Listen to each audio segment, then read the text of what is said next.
জনগণ আওয়ামী লীগকে নিষিদ্ধ করেছে। আওয়ামী লীগের রাজনীতি বাংলাদেশ থেকে চিরতরে উত্থান করেছে। একই সাথে আমরা বলতে চাই, এই আওয়ামী লীগ, ছাত্রলীগ, যুবলীগ তথা লীগ নামীয় রাজনীতি এই বাংলার জমিনে কিয়ামত পর্যন্ত আর মাথা তুলে দাঁড়াতে দেওয়া হবে না। যদি আওয়ামী লীগ মাথা তুলে দাঁড়ানোর চেষ্টা করে, তাহলে গণ অধিকার পরিষদ তাদের প্রতিরোধ করতে একাই যথেষ্ট। কিন্তু আমার আফসোস হয়, এই আওয়ামী লীগের কমান্ডার খুনি হাসিনা বাংলাদেশে টিকতে না পেরে দিল্লিতে পালিয়ে গেছেন। আর দিল্লিতে বসে তার রোহানি সন্তানদের হুকুম হাকামত দিচ্ছেন, তোমরা বাংলাদেশকে বেকায়দায় ফেরার জন্য চেষ্টা করো। আর তার রোহানি সন্তানরা না বুঝে তাদের আম্মাজানের কথায় রাজপথে নেমে তাদের পিঠের চামড়া নিজেরাই তুলে ফেলছেন।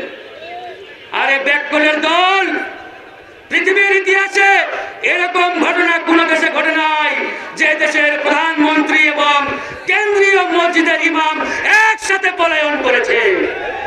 এটা একমাত্র বাংলাদেশে ঘটেছে।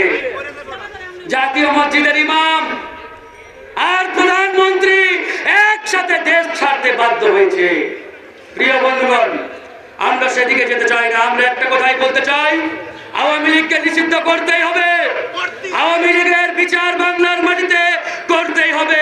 এ বিষয়ে গণ অধিকার পরিষদ নো কম্প্রোমাইজ পরিসরে বিন্দু পরিমাণে আপোষ করা হবে না। খুনি হাসিনাকে দিল্লি থেকে এনে জনগণের বিচারের কাঠগড়ায় দাঁড় করাতে হবে। আর যদি না পারেন, বলে দেন আমরা তৈরি আছি, আমরা জনতার আদালত করব। জনতার আদালতে খুনি হাসিনার বিচার করব। সারা বাংলার মানুষ দেখবে যে ইতিহাসের নিকৃষ্ট স্বৈরাচার খুনি হাসিনার বিচার এদেশের জনতার আদালতে হচ্ছে। এর বাইরে আর কোনো বক্তব্য নেই, কোনো কথা নেই। প্রিয় বন্ধুগণ, আওয়ামী লীগ, ছাত্রলীগ, যুবলীগের বিচার হতেই হবে। এবার আসেন গণ অধিকার পরিষদ। ইতিমধ্যে আমরা 300 আসনে এককভাবে নির্বাচনের ঘোষণা দিয়েছি।